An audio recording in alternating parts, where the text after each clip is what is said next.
अब जैसे आपका कैटरेक्ट हो गया, हर्निया हो गया, फाइब्रॉइड हो गया, राइट, गॉल ब्लैडर की भी कुछ सर्जरीज होती हैं, जो आपने तो पॉलिसी इसीलिए खरीदी क्योंकि आपको वो था और 6 महीने बाद आप जाके क्लेम कर रहे हो, तो ये तो बेसिकली आपका रिटर्न ऑन इन्वेस्टमेंट टाइप का हो गया। तो आप वॉक करके पैसा कमा रहे हो। तो वो 30% डिस्काउंट इंस्टेंट मेरे को रिन्यूअल में मिल रहा है। अब देयर आर कंपनी जो 100 भी दे रही है कि अगर आप इतना वॉक करोगे तो and I walk a lot तो 100% लूंगा ना।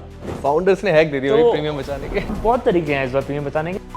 वो मतलब रहते टीयर 3 सिटी में थे, बट वो जब उनका इलाज हुआ तो वो टीयर 1 सिटी में आ गए किसी अच्छे हॉस्पिटल की खोज में कि यार वहाँ पे जाके इलाज कराते हैं। हम पे तो अगर वो सर्जरी उसने एक जनरल वार्ड में की तो उसका सेम काम का कॉस्ट कम होगा, बट अगर पॉलिसी में नेटवर्क हॉस्पिटल था नहीं और वहाँ पे जाके इलाज करा दिया 95% अमाउंट अप्रूव हो गया अप्रूव 5 महीने के बाद। तो 4 लाख हॉस्पिटल ने मांगा, 3 लाख ही देते हैं इंश्योरेंस कंपनी और 1 लाख अपनी जेब से दे रहे हैं। मतलब वो कहाँ कमियां हैं, क्यों उन्हें अपनी जेब से देना पड़ रहा है? इंश्योरेंस खरीदते वक्त क्या गलतियां कर रहे हैं ऑडियंस? इंश्योरेंस कंपनी वाले भी बहुत स्मार्ट हैं, उनको भी पता है काफ़ी लोग ऐसे आते हैं जो उनको ऑलरेडी हो गया है तब पॉलिसी ले रहे हैं। और इन्वेस्टिगेशन टीम क्या करती है, आपसे पहले कुछ क्वेश्चन पूछे, वो फिर पास कर लेते हो तो फिर वो आपका गूगल मैप पर डेटा भी लेते हैं। क्लेम जब डिक्लाइन हुआ तो रीज़न आया, आपने बताया नहीं कि आपको बीमारी है, बाकी छोटा सा ट्यूमर है, ठीक है, छोटा सा ट्यूमर और बोल रहे हैं कि ये मुझे कुछ भी नहीं है, थोड़ा सा डायबिटीज़ है थोड़ा सा डायबिटीज़ है, जो टैबलेट लेता हूँ तो ठीक हो जाता है। मतलब एंड में हॉस्पिटल में क्लेम के टाइम अगर कोई फंसा हुआ है तब भी वो ये कर सकता है। एजेंट के साथ कॉल पे है तो उसे बताएंगे कि यार मैं स्मोकर हूँ, उसने बोला अब तो प्रीमियम इतना हो गया। कोई स्मोकर का प्रीमियम 30-40% ज़्यादा होता है। बीएमआई अगर आपकी 33 है, राइट, तो चांसेस है कि आपको 50% लोडिंग तो लगने वाला है। 50% एक्स्ट्रा पे करूंगा अगेन, सिर्फ बीएमआई ज़्यादा होने से। 3 साल बाद बच्चा प्लान कर रहा हूँ तो मैं आज इंश्योरेंस ले लूँ। मैं थोड़ा टास्क देना चाहता हूँ आपको यहाँ पे, क्योंकि मेरी कुछ ऑडियंस थी ना, उनसे मेरे को कुछ उनकी जो 5-6 पॉलिसीज अलग अलग तरह की जो वो होल्ड करते हैं, आप समझाना कि क्या गलत रहा होगा, क्या सही था या क्या। नमस्ते नमस्ते नमस्कार दोस्तों, this time we flew from Delhi to Bangalore just to meet this insurance expert. Yes, I am talking about co-founder of Finshots and Ditto insurance, Pawan Rai, जिनसे इंश्योरेंस इंडस्ट्री की सारी इनसाइडर इन्फॉर्मेशन निकाली जाएंगी। पर पहले शुरुआत करते हैं एक इंटरेस्टिंग क्वेश्चन के साथ।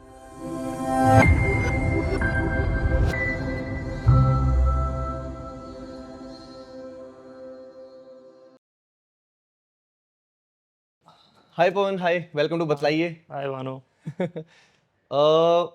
मुझे जहाँ तक अंडरस्टैंडिंग है तो शायद 70% ऑफ इंडियन मिडिल क्लास बस एक बीमारी दूर है वापस गरीबी में जाने से।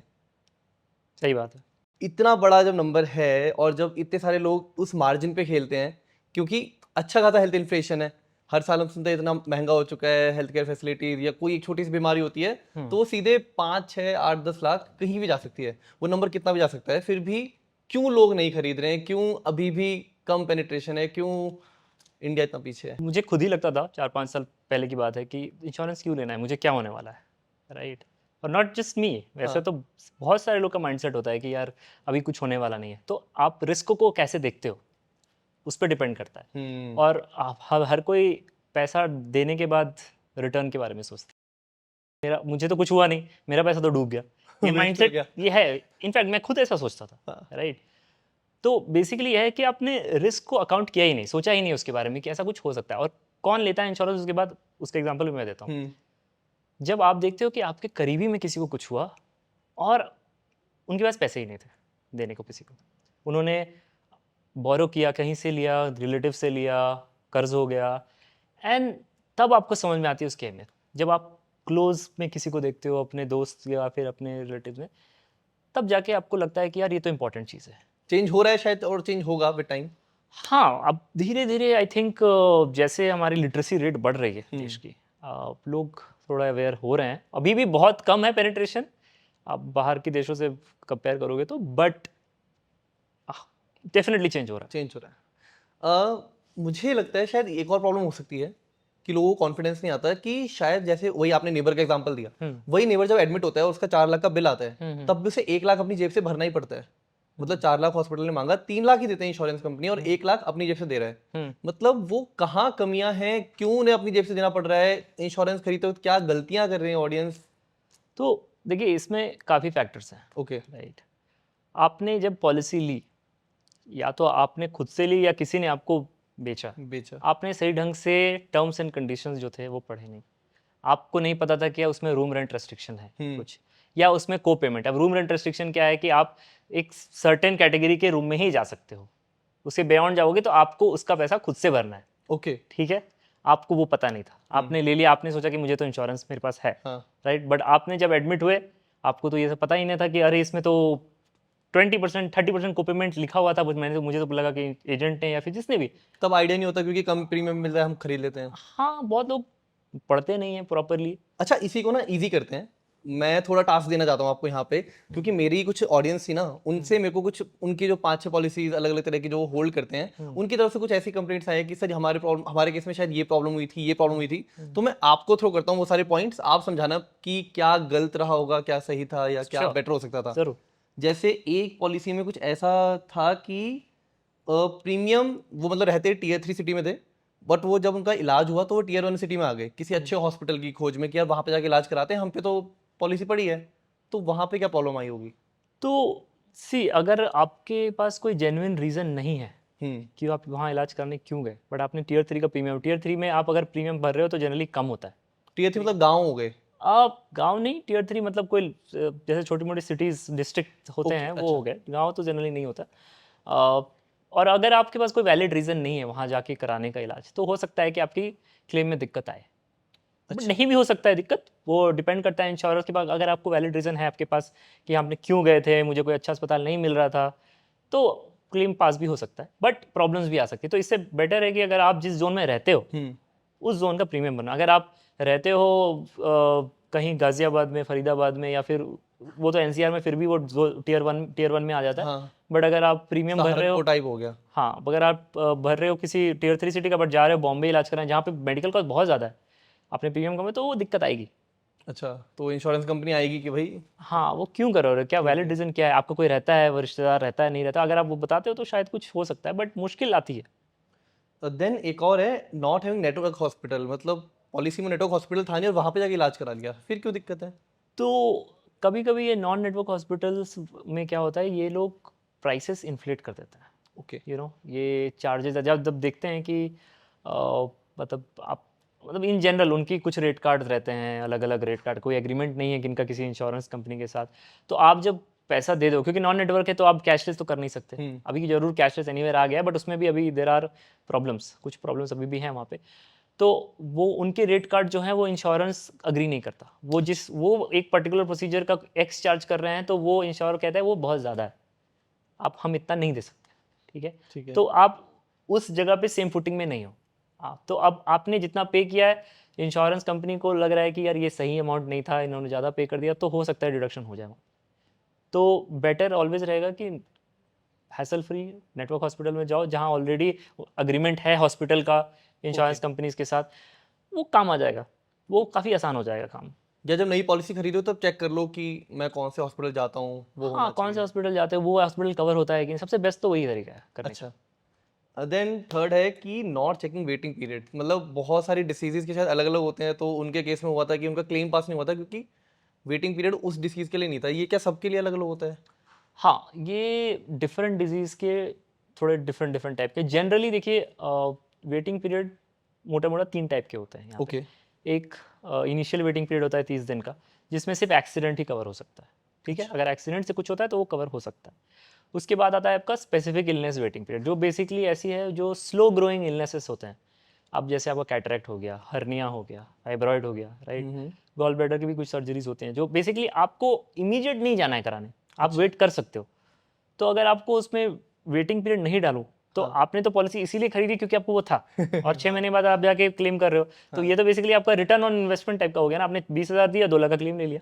हाँ, 2 लाख का ऑपरेशन करा हाँ। लिया। और फिर तीसरी है जो मेन होता है, जो डायबिटीज़ हो गया किसी को है, या आर्थराइटिस है, अच्छा। 3 से 4 साल का वेटिंग होता है। अब इंश्योरेंस जो रेगुलेटर है हमारा, वो कोशिश कर रहा है कि इसको सबको स्टैंडर्डाइज करने का, 3 साल तक लेके आने का, बट हाँ 3 से 4 साल का वेटिंग लगाते हैं उसमें। डायबिटीज़ है, हाइपरटेंशन है, राइट, थायराइड हो गया, उससे रिलेटेड कुछ कुछ है, आर्थराइटिस हो गया, तो उस पर आपको वेटिंग लगेगा और 3 साल तक आप उसको क्लेम नहीं कर सकते हो। अब उसमें भी बहुत तरह के वेरिएंट्स हैं जिसमें आप रिड्यूस कर सकते हो वेटिंग पीरियड, अच्छा। वो भी है। कुछ कुछ आपका एडिशनल राइडर्स बोलते हैं उसको, आप उसको अगर यूज़ करोगे एक्स्ट्रा प्रीमियम आपसे लेंगे पॉलिसी परचेज के टाइम, बट वो वेटिंग पीरियड 3 से 2 हो जाएगा, अच्छा। 2 से 1 भी हो जाएगा, वो डिपेंड करता है। अच्छा पवन, यही ना मेरा आगे क्वेश्चन मैं यही ला रहा हूँ। जैसे मान लो मेरा डायग्नोसिस होता है, मुझे पता लगता है वो कैंसर है, अब मुझे पता है मेरे खर्चे मतलब 5x 10x बढ़ने वाले हैं अच्छे खासे, तो अब मैं जाके पॉलिसी खरीदता हूँ, और वहाँ पे जाके ये रिवील कर देता हूँ कि मुझे कुछ भी नहीं है, और बाद में जब कहीं अपना ऑपरेट कराता हूँ 5-6 महीने बाद, तब मैं बोलता हूँ कि मुझे पता ही नहीं था तो मेरे को कैंसर था। अब पॉलिसी वालों को कैसे पता लगेगा? अब तो उन्हें क्लेम देना ही पड़ेगा ना। करेक्ट। तो काफ़ी लोग का ये जेन्युइन कंसर्न है हाँ, कि कि चुपचाप ले आपको लेंगे। कि मैं चुपचाप ले लूँगा, किसी को पता नहीं चलेगा। बट इंश्योरेंस कंपनी वाले भी बहुत स्मार्ट हैं, उनको भी पता है काफ़ी लोग ऐसे आते हैं जो उनको ऑलरेडी हो गया है तब पॉलिसी ले रहे हैं। तो जैसे ही आप अर्ली क्लेम मारोगे, अर्ली क्लेम लोगे, राइट, तो वो इस पे इन्वेस्टिगेशन ट्रिगर होगी ही होगी, है। और इन्वेस्टिगेशन टीम क्या करती है, आपसे पहले कुछ क्वेश्चंस पूछेंगे कि क्या था, कैसे था। उस इन्वेस्टिगेशन क्वेश्चन को अगर आप पास कर लेते हो, अगर पास कर लेते हो, मैं कर लूंगा। काफ़ी काफ़ी इन्वेस्टिगेटिव होता है वो। अगर वहाँ फंस गए तो फंस गए, बट वो भी पास कर लेते हो तो फिर वो आपका गूगल मैप का डेटा भी लेता है। गूगल मैप का डेटा? हाँ, गूगल मैप का डेटा कि आप कहाँ कहाँ इस दौरान गए, पिछले 6-7 महीने में जो भी डेटा है। और अगर आपको उनको दिखता है कि ये हॉस्पिटल फ्रीक्वेंट विजिट कर रहे थे, ये डायग्नोस्टिक सेंटर फ्रीक्वेंट विजिट कर रहे थे, वो फिर क्रॉस क्वेश्चन पूछेंगे और वो उस डायग्नोस्टिक सेंटर और हॉस्पिटल से भी सारी इन्फॉर्मेशन आपकी पता कर लेंगे। मतलब गूगल मैप से जाएंगे मेरे? यस, वो आपके गूगल मैप का डेटा भी लेते हैं कि आप सच बोल रहे हो, झूठ बोल रहे हो। ये भी कुछ नहीं है, आप जब टर्म इंश्योरेंस लेते हो, हाँ। ठीक है, तो उसमें आपके फार्मेसी की जो बिल होता है, आपकी बैंक स्टेटमेंट ली जाती है। अगर आपकी उसकी फार्मेसी की बिल में बड़ा बड़ा अमाउंट किसी हॉस्पिटल का दिख रहा है, this hospital paid 50,000, this pharmacy paid 20,000, 5,000, वो जनरली अमाउंट पे डिपेंड करता है। कुछ अमाउंट कम है तो नहीं कुछ बोलते, बट ज़्यादा है तो they will trigger a query कि ये क्या हो रहा है यहाँ पे, ठीक है। तो insurance companies are also very very smart कि यार इनको चुना ना लग जाए। ऑब्वियसली वो भी they are running a business ना, करेक्ट करेक्ट करेक्ट। तो ऐसे लोग करते हैं कि जब उनको हो गया तब लेते हैं पॉलिसी। तो मतलब स्मार्ट बनने की जरूरत नहीं है, ऑनेस्टली रिवील करो जो है। हाँ, ऑनेस्टली रिवील करो, और वरना वो पकड़ लेते हैं। It's a you no it's a losing game. आपको नहीं करना है, जो भी बताना है उसी समय बता दो आपको क्या है नहीं है, वरना आगे इट्स अ लूजिंग गेम। और ये हर डिसीज के केस में हो सकता है, कुछ भी हो। मतलब मुझे लग रहा है मैं डायबिटिक होने वाला हूँ, प्री डायबिटिक हूँ आज, स्टोन है, कुछ भी डिपेंड करता है, कुछ कुछ में कंसेशन मिलती है, बट आपको क्यों रिस्क लेना है जब आप इतने पैसे देने ही वाले हो, तो सब कुछ बता के ले लो। स्मार्ट बनने की जरूरत नहीं है।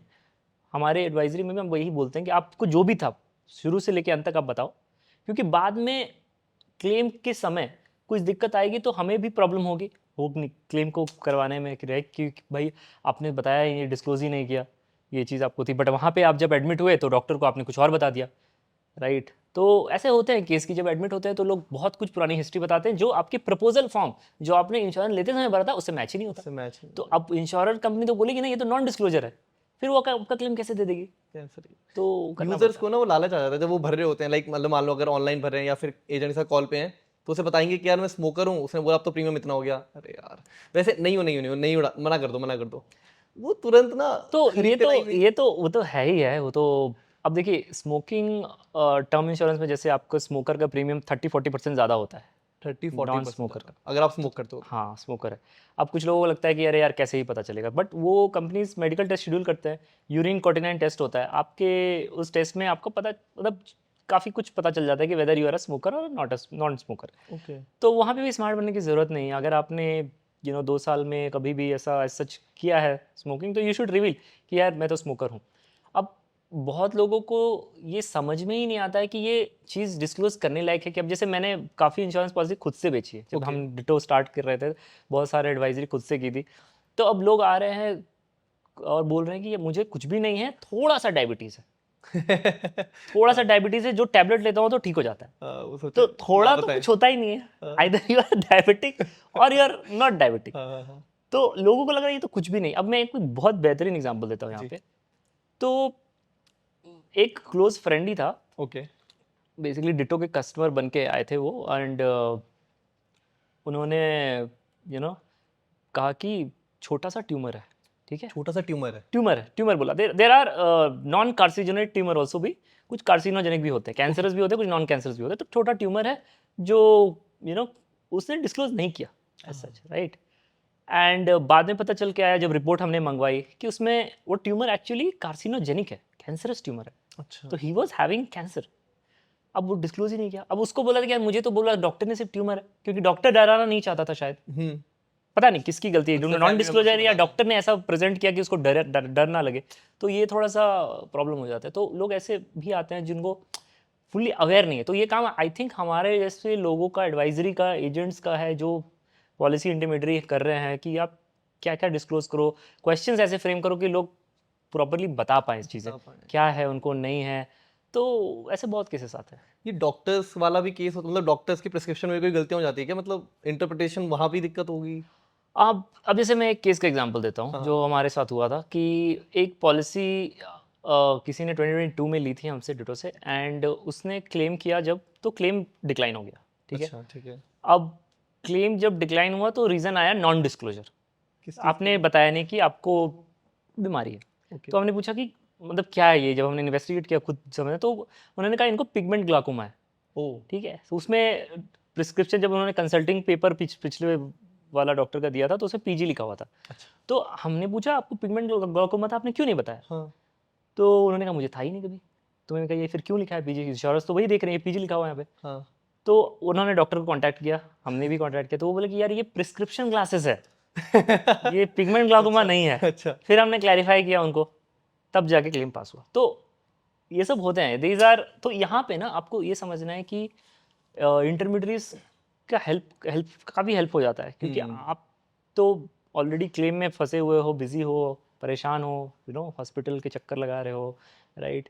तो आपके पास टाइम नहीं है या मेंटल स्ट्रेंथ नहीं है उतना कि आप इतना लड़ पाओ या कुछ कर पाओ, राइट। तो एक एजेंट या थर्ड पार्टी होने का यहाँ पे फ़ायदा हो जाता है, क्योंकि इंश्योरर्स तो डेली बेसिस पे लाखों क्लेम पास करते हैं ना। करेक्ट। तो अब उनको तो उतना टाइम नहीं है कि आपको स्पेसिफिक करके दें। तो जैसे इंटरमीडिएट होते हैं, एजेंट होते हैं, उनको यू नीड समबडी जो आपके लिए बेसिकली कुछ इन्फ्लुएंस कर सके, फाइट कर सके, रैशनली बात कर सके, यार क्यों कर रहे हो ऐसा। हमारी अगली पॉलिसी होल्डर की प्रॉब्लम भी कोपे ही थी, आप हाँ खुद ही आ गए। हाँ, कॉपी नहीं होनी Then चाहिए। अगला है रूम रेंट लिमिट। यहाँ तो मुझे भी कोई कमी नहीं दिखती, मतलब क्या प्रॉब्लम है, मैं रूम रेंट लिमिट क्या क्या जरूरत है, मैं बेसिक में रहूँ, बेस्ट में रहूँ, प्रीमियम में रहूँ, टॉप टियर में रहूँ? देखिए अब जनरली क्या है कि हम रूम रेंट रेस्ट्रिक्शंस जो है वो भी काफ़ी सब्जेक्टिव हो जाता है कभी कभी। आपको किसी रूम में एडमिट, अब आप मान लो कि काफ़ी ज़्यादा शेयर्ड है वहाँ पे, या फिर शेयर्ड है, जनरल वार्ड है और एक सिंगल प्राइवेट रूम है, ठीक है। अब रूम रेस्ट्रिक्शन का लिमिट है उसमें, आपको जो रूम चाहिए वो मिल नहीं रहा है, ठीक है।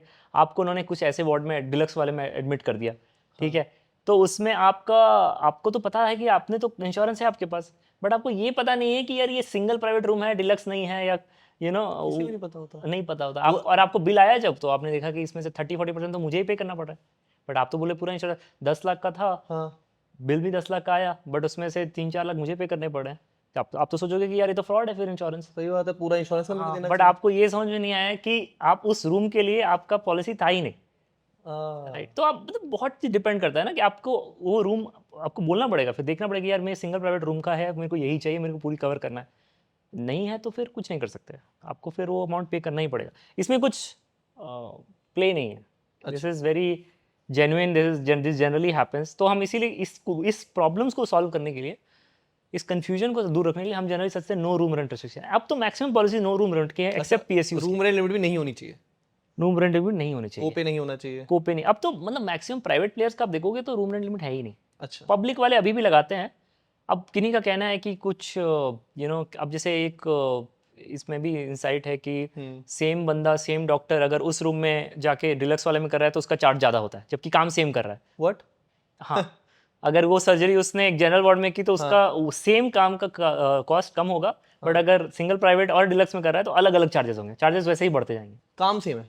हाँ, काम सेम है। तो वो डिपेंड करता है, मतलब आप किस तरीके से देखते हो। इसीलिए ये कन्फ्यूजन्स को दूर रखने के लिए ना, क्योंकि अब जब हॉस्पिटल में आप जाते हो तो वहाँ पे वो अलग ही प्ले चलता है, इतना कमोशन है, आपके पास टाइम नहीं है वहाँ समझने का, आप चाहते हो कि मेरा इलाज हो जाए, बेस्ट हो जाए। हाँ। फैमिली तो इसीलिए हमने भी रियलाइज़ किया कि कस्टमर के पास टाइम नहीं है उतना समझने का। Correct. कि यार आपकी पॉलिसी में ये था, नहीं तो आप क्यों चाहिए रूम रेंट। आप रूम रेंट मत रखो, थोड़े पैसे पैसे का भी उतना नहीं है, I mean it's not that costly, okay. ठीक है, ज़्यादा माइनर डिफरेंस है। आप नो रूम रेस्ट्रिक्शन रखो और जहाँ एडमिट होना है यू गेट एडमिटेड। इसी के साथ अब जैसे हम, अब मान लो कोई स्मोकर है ही, कोई ड्रिंकर है ही, कोई लेट्स से कोई, या तो कोई लेडी प्रेग्नेंट होने वाली है, अब वो जब पॉलिसी लेने जाते हैं हेल्थ इंश्योरेंस, तो उनके लिए क्या चैलेंज, उन्हें क्या क्या, उनके क्या क्लॉज होते हैं, कितना पहले बताना होता है? मैटरनिटी बेनिफिट में तो देखो आपको 2 साल का वेटिंग पीरियड होता है। मतलब क्या है इसका? बेसिकली आपको 2 साल पहले अगर आप प्लान कर रहे हो तो 2 साल के पहले आप तो क्लेम ही नहीं कर सकते मैटरनिटी बेनिफिट। जो भी आपका 50,000 75,000 जो भी अगर आपको मेटर्निटी बेनिफिट डिलीवरी चार्जेस होंगे, न्यू बॉर्न एक्सपेंसेस हैं, वो सब कवर अगर करती है कंपनी, तो वो 2 साल तक तो नहीं मिलेगा जब आपने पॉलिसी लिया उसके बाद। मतलब मैं 3 साल बाद बच्चा प्लान कर रहा हूँ तो मैं आज इंश्योरेंस ले लूँ?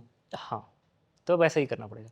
अभी तो ऐसा ही मैक्सिमम है, 2 साल तो वेटिंग पीरियड तो देखा ही है हमने मोस्ट ऑफ द कंपनी को। नए प्लान्स भी आ रहे हैं, बट हाँ 2 साल का वेटिंग पीरियड तो रहता ही रहता है। तो आप ऐसा नहीं है कि आप देखो, आप उनको भी पता है ना कि आप किस लिए ले रहे हो। हाँ। अगर आप मुझे पता है कि मैंने आपको 20,000 की पॉलिसी दी और आप इसी 6 महीने बाद 75,000 या 80,000 का उनको दे रहे हो, तो फिर वो तो लॉस ही हुआ ना उनको। तो everybody will not do this and buy insurance and get maternity benefit. Correct. बच्चा होने वाले तुरंत जाके पॉलिसी ली। It's a hack then. हाँ, तो फिर इंश्योरेंस तो लॉस में ही रहेगा ना, क्यों करेगा वैसा। हाँ। तो insurance will never do it, तो इसीलिए वेटिंग पीरियड डालते हैं and then you can do it. और मैटरनिटी बेनिफिट लोगे तो आप उसमें आपको थोड़ा एक्स्ट्रा प्रीमियम भी रहता है, क्योंकि वो देखो वो अकाउंट करेंगे ही। They will not do anything कि उनको बिजनेस सेंस ना बने। और वहां तो कोई वैसा भी नहीं कह सकते आप कि यार मुझे पता नहीं था कि बच्चा होने वाला है। नहीं, वो तो बिल्कुल नहीं कर सकते। वहां पे तो स्मोकर ड्रिंकर वाला भी फंस ही जाएगा। मतलब एक बार को वो, अच्छा अब जैसे ये मान लो पकड़े जाते हैं कल स्मोकिंग कि यार तू तो स्मोकर था, या आप नहीं छुपा पाए, बाद में आ गया, जब बाद में कोई डिसीज आई, स्टार्टिंग में छुपा लिया आपने जब टेस्ट हुए, तब क्या पॉलिसी का क्या टर्म होता है? इंश्योरेंस में तो ऐसा कुछ नहीं देखा हमने। मतलब क्या आपने आपने जब पॉलिसी ली, अगर आप तब नहीं कर रहे थे और स्लोली ग्रेजुअली आपने स्टार्ट किया स्मोकिंग, तो कुछ होगा नहीं। अच्छा ये केस बहुत होता है, तब कुछ नहीं होता? नहीं हो सकता कुछ। मतलब मैंने आज इंश्योरेंस पॉलिसी में आज स्मोकर नहीं हूँ। हाँ, बट अगर आप ग्रेजुअली 1-2 साल के बाद अगर आपने हाँ। स्टार्ट किया, तो अब क्या कर सकते हैं, वो कुछ नहीं कर सकते ना। वो आपने ऑलरेडी जब तक आप नहीं लिए थे, बिकॉज उसका आपकी रिस्क उस समय उसने असेस की, हाँ। तो कैसे आपको कुछ कर सकते। तो nothing will happen in that case. Health में जनरली वो लिमिट है कि मतलब कितना स्मोक करते हैं, वो सब्जेक्टिविटी अंडर राइटिंग पे रहेगी कि कितना रिस्क है नहीं है, राइट। तो वो उस पर अंडर राइटिंग डिसीजन है बेसिकली। आप कितना सिगरेट पीते हो वो पूछेंगे वो आपसे। ज़्यादा है तो they might deny the policy, देंगे ही नहीं आपको, ऑफर ही नहीं करेंगे वो। आप डिपेंड करता है। फिर भी इन कंपनीज के लिए, health insurance term insurance company के लिए क्या ज्यादा वर्स होता है, एक स्मोकर या ड्रिंकर? या मतलब अगर मैं वैसे जानना देखो, चाहूँ anything that is self inflicting, आप इसका मतलब? बेसिकली मतलब ये है कि आप उसको आपको पता है कि ये खराबी कर रही है और आप फिर भी किए जा रहे हो जानबूझ के, ओके। तो फिर आप तो खुद ही अपने आप को बीमार कर रहे हो ना। आप तो खुद ही अपने आप को आप डेंजरस पाथ पे ले जा रहे हो। तो इंश्योरेंस कंपनी क्यों कवर करेगी? आप चाहे तो नहीं कर सकते हो ना इसको। तो anything like that they can easily deny. अब जैसे सुसाइड का केस है अभी, वो भी वो भी सेल्फ इन्फ्लिक्टिंग हो गया ना। अब जैसे अभी रिसेंट केस में क्या हुआ, हाँ। हमारे यहाँ जनवरी में केस आया। द गाय, बंदे ने 5th फ्लोर से जंप कर लिया। बेसिकली जंप किया कि मतलब गिर गया। Okay. And he was not drunk, party में था, बट ड्रंक का तो नहीं आया। इमरजेंसी वार्ड में गया, हॉस्पिटल नहीं बचा पाया उसको, उसकी डेथ हो गई। 30,000 का बिल आया। उसके भाई ने रीच आउट किया हमें ओके। कि क्या ये एक्सपेंस कवर हो सकते हैं, क्योंकि इसके पास हेल्थ इंश्योरेंस डिट्टो से था। तो जब हमने इंश्योरेंस को रीच आउट किया तो उन्होंने कहा कि क्या ये केस सुसाइड का था? अगर सुसाइड का नहीं तो हमें डॉक्टर का लेटर चाहिए ओके। कि ये लिख के दे कि ये सुसाइड का केस नहीं था। अब डॉक्टर तो लिख के नहीं देगा, क्योंकि उसको क्या पता ये सुसाइड है कि नहीं है। क्योंकि सुसाइड का है तो नहीं मिलेगा, it because it's self inflicting.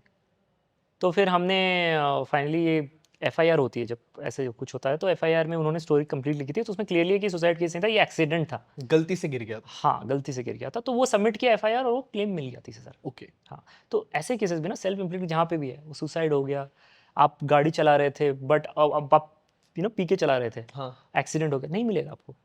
अच्छा।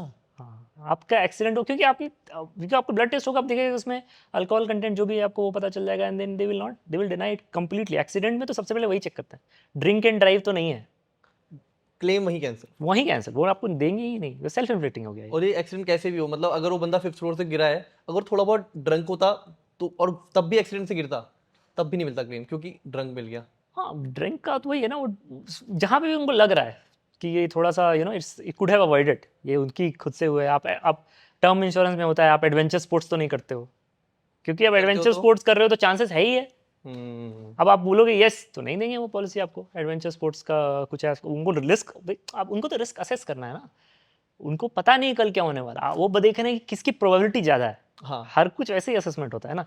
अब आपने स्मोकर डाला तो आपकी प्रोबेबिलिटी सबसे ज़्यादा है you know getting in bad health, bad shape, correct. वो डेथ को असेस करता है, राइट? तो स्मोकर है तो उनको जल्दी age, they will age fast, might die fast, तो इट्स अ हायर रिस्क, तो आपकी उनकी प्रीमियम 40% ज़्यादा होगी।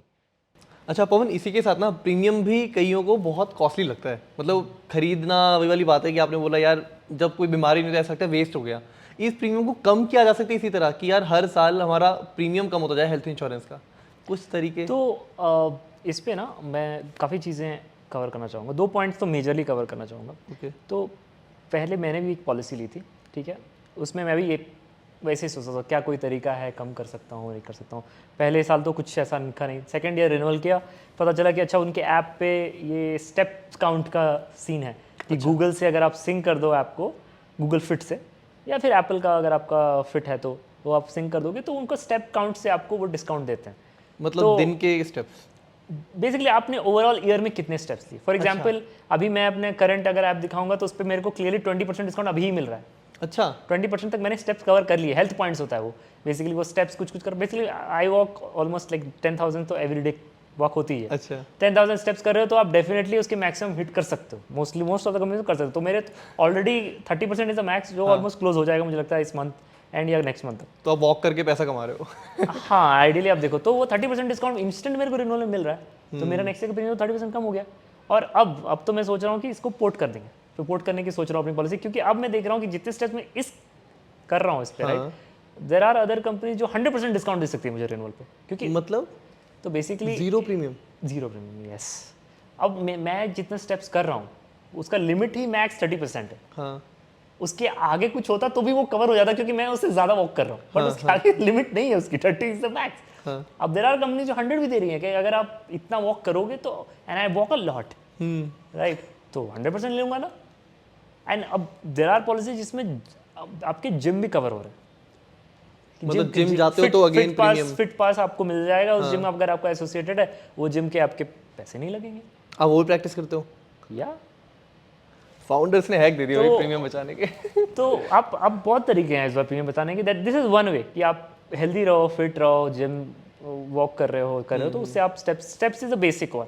ओके स्टेप कैलकुलेट आप मोस्टली 90% तो सब मैं देख रहा हूँ मोस्टली फॉलो कर रहे हैं ये, हाँ इंश्योरेंस करते हैं। दूसरा है आप डिडक्टेबल ले सकते हो, अच्छा 25,000 50,000 का डिडक्टेबल। बेसिक डिडक्टेबल ये है कि क्लेम आएगा तो 25,000 मैं देने को तैयार हूँ अपने तरीके से तरफ से, और आपका सिग्निफिकेंटली प्रीमियम रिड्यूस हो जाएगा, अच्छा सिग्निफिकेंटली आपका कवर का प्रीमियम रिड्यूस हो जाएगा, क्योंकि इंश्योरर को पता है कि आप जो जेन्युइन क्लेम करने वाले हो, और 25,000 अगर आप खुद दे रहे हो तो ठीक है, you know for them it's win win only ना at the end of the day. तो आपको इस तरीके से भी आप कर सकते हो, दीज आर मेजर 2 वेज, और भी है राइडर्स वाइडर्स, बट मोस्टली मेजर ये दो चीज़ें हैं। मतलब हाँ, जब मैं अपने लिए पॉलिसी लेने जा रहा था तो प्रीमियम काफ़ी कम आया था, बट मैंने मदर फादर के डाला तो वो बहुत ज़्यादा आया था। तो हाँ, मैं अगर डिडक्टेबल वाला कर लेता तो शायद बहुत ही कम हो बहुत जाता। ही, क्योंकि कोपे है ना, कोपे से भी कम हो जाता है, बट कोपे में तो यार आपके बिल कितनी आएगी उसके परसेंटेज आपको देना है, तो वो तो बहुत ज़्यादा भी हो सकता है, बट इधर तो आपको 25 से 50 फिक्स कर लिया आपने कि यार मेरे को इतना ही देना है, आपने मेंटली, और आपका प्रीमियम ड्रेस्टिकली रिड्यूस हो गया। तो ये बेस्ट ऑप्शन है मुझे लगता है, थोड़े बहुत अमाउंट से अच्छा कर सकते हो। अगर आपको बिल्कुल ही नहीं करना, जो हम सजेस्ट करते हैं कि यार क्यों ही पे करना है, अगर आपको करना है तो आप कर सकते हो। दोनों option is well and good, वो आपको देखना है कि आपको देना है कि नहीं देना। टर्म की आपने बहुत बेसिक डेफिनेशन दे दी कि अगर कल आप नहीं होगे तो आपकी फैमिली को वो उतना अमाउंट मिलता रहेगा और उनका standard of living same sort of चलता रहेगा। अब वो फिर टर्म लेने की कॉम्प्लिकेशंस भी बहुत होते होंगे उसमें, मतलब हेल्थ जितना इजी तो नहीं होता होगा आई गेस, इन्वेस्टिगेशन। टर्म में ऑपरेशंस थोड़ा जो है प्रोसेस थोड़े टाइम टेकिंग है, टाइम कंज्यूमिंग है, क्योंकि आपने 1 crore 2 crore whatever cover it is, जो भी आप लेना चाहते हो, राइट, तो कोई भी कंपनी आपको इतना बड़ा कवर, अनलेस आप एलिजिबल हो उसके लिए, जनरली एक लिमिट होता है 25x ऑफ योर इनकम, अच्छा कवर का लिमिट होता है जनरली। हेल्थ में कोई लिमिट नहीं होता, आप कितने का भी हेल्थ में कवर तो ले आप सकते हो। कितना का भी ले टर्म सकते में हो, आप कितना कमाते हो। हाँ आप कितना कमाते हो, और नहीं कमाते तो नहीं मिलेगा। अच्छा हाँ, कोई हाउस मेकर, हाउस वाइफ के लिए एक प्लान है, कुछ प्लान्स हैं okay. जो बेसिकली आप एज अ यू नो उनको ऐड करके कर सकते हो, एडिशनल प्रीमियम पे करके। There are plans for house wife, but generally income नहीं है तो नहीं मिलेगा। ओके कुछ टर्म लोग इंश्योरेंस आते हैं, देखता है कि आप कहाँ कुछ स्टैंड लोग कर रहे आते हैं स्टाइपेंड है एटसेट्रा है, जनरली वो नो ही होता है 99% केसेस में। तो टर्म आपने एक बार लिया उसके बाद आपका एक मेडिकल टेस्ट शेड्यूल होता है, depending on the cover amount. कुछ लोग वेव करते हैं, बट 90% केसेस में आप अगर कवर अमाउंट ज़्यादा ले रहे हो तो होता है। ओके तो अब उसमें एक टेस्ट होता है, जैसे पहले तो आप स्मोकर हो या नॉन स्मोकर हो, वो पहले आपको देखना है। अगर आप स्मोकर हो तो आपकी प्रीमियम 30 से 40% तो बढ़ने ही वाली है, ज़्यादा लगे, क्योंकि आप एज वी सेट की मतलब वो आप हाईली रिस्की हो। हाँ, स्मोकर्स के लिए सब बेकार है। हाँ, सब बेकार है।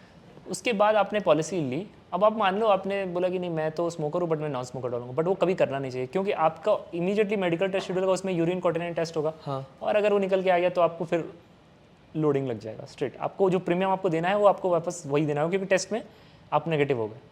टेस्ट में बेसिकली आप स्मोकर निकल के आ गए। अगर ऐसे में झूठ बोल दिया तो फिर किसी और कंपनी से आके ट्राई कर लेंगे? नहीं, ये सारा डेटा बाकी कंपनी के पास रहता है कि आपने ऐसा किया, रिजेक्ट कर लिया, वो क्यों किया, वो सारा डेटा पहुंच जाता है एक बार आपने लॉगिन कर दिया एप्लीकेशन तो। अच्छा, टर्म में अगर एक बार गलती कर दी तो फिर थोड़ा हाँ, वो डेटा आ जाता है। I am just saying data is shared, वो डेटा सबके पास आता है। वो री इंश्योरर्स जो होते हैं वो बेसिकली सेम होते हैं।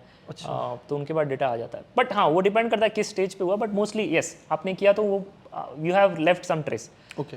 तो लोडिंग आ गई, उसके बाद आपका ट्रेडमिल टेस्ट होता है, TMT टेस्ट। अच्छा। तो अब TMT टेस्ट में बेसिकली अब आपकी हार्ट रेट क्या है, ECG की जो भी है वो चेक करते हैं कि और ब्लड टेस्ट भी जो भी होता है बेसिकली आपकी ब्लड शुगर लेवल क्या है, यू नो बाकी पैरामीटर्स कैसे हैं उस पर डिपेंड करता है। सबसे बड़ा है BMI। BMI अगर आपकी 33 है राइट, तो चांसेस है कि आपको 50% लोडिंग तो लगने वाला है।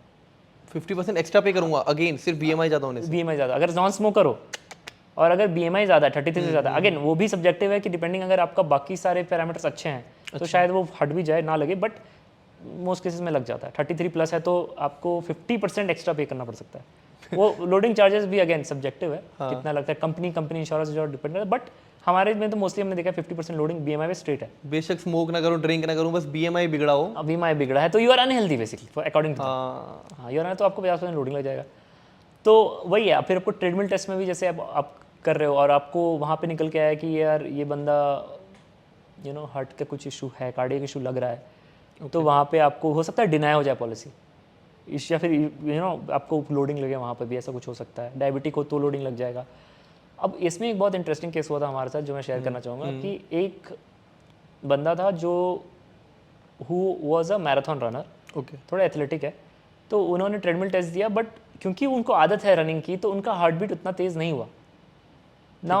उन्होंने इशू रेज कर दिया कि ये तो you know he has some issues, इनके कार्डियक इश्यूज हैं, क्योंकि ये तो नॉर्मल प्रोफाइल नहीं हो सकती, and they denied the policy. But फिर हमने फाइट किया वो कि यार ये मैराथन रनर है, इनका एथलेटिक प्रोफाइल है, ये एथलेटिक पर्सन है, तो होगा ही। तो एक्चुअली फिर पता चला कि वहाँ पे TMT के टाइम में उन्होंने एक स्पोर्ट्स पर्सन या एथलेटिक मार्क करना भूल गए थे। अच्छा। और वो ऐसे ही चला गया, क्योंकि उनकी तो ऑब्वियसली थोड़े हार्ट रेट डिफरेंट होंगी ना। तो वो टेस्ट होता है, उसके बाद जाके फिर आपके सारे रिस्क देख के फिर कंपनी आपको इशू करती है पॉलिसी। तो थोड़ा इसमें टाइम लगता है, 10-15 दिन 20 दिन लगता है। NRI है तो थोड़ा और ज़्यादा लगता है, मेडिकल टेस्ट शेड्यूल करना, बाहर करना, वो सब टाइम टेकिंग है। बट हाँ, कम कवर में थोड़े प्रोसेस फास्ट हैं किसी किसी कंपनीज में, but mostly yes it requires a lot of back and fourth. Okay. तो आपके जहाँ से ले रहे हो पॉलिसी, आपको आपके जो एडवाइज़र हैं, एजेंट हैं, जो भी हैं, उनको थोड़ा सा बैक एंड फोर्थ करना पड़ेगा, उस प्रोसेस में इन्वॉल्व होना पड़ेगा, तब जाके पॉलिसी इशू होती है। मतलब टर्म इंश्योरेंस मेरे ख्याल से लेना थोड़ा कॉम्प्लिकेटेड, थोड़ा मुश्किल नहीं है, मतलब वही है कि आप स्टेप्स ज़्यादा हैं। हाँ। क्योंकि आपको कोई फ्री में इतना इंश्योर कर दे और आप बाद में क्लेम कर दो, क्योंकि देखो टर्म इंश्योरेंस आपने एक बार ले लिया राइट, तो सिर्फ सुसाइड फर्स्ट ईयर में अगर आपने सुसाइड किया तब कवर नहीं होगा, सिर्फ फर्स्ट ईयर तक, उसके बाद वो भी कवर है। उसके बाद वो सब कवर करते हैं, ठीक है। वो और बाकी अगर आपका कुछ मतलब उस केस में निकल के आया कि आपने कुछ इन्वेस्टिगेशन तो पूरी होती है कि ये कहीं वही सेल्फ इन्फ्लिक्टिंग तो नहीं है। अच्छा। हाँ, बट मोस्टली हर तरीके से वो कवर हो जाता है। थोड़ा बहुत मतलब इन्वेस्टिगेशन होती है, इन्वेस्टिगेशन काफ़ी बिकॉज रिगरस होने ही करोड़ों का मामला है। हाँ।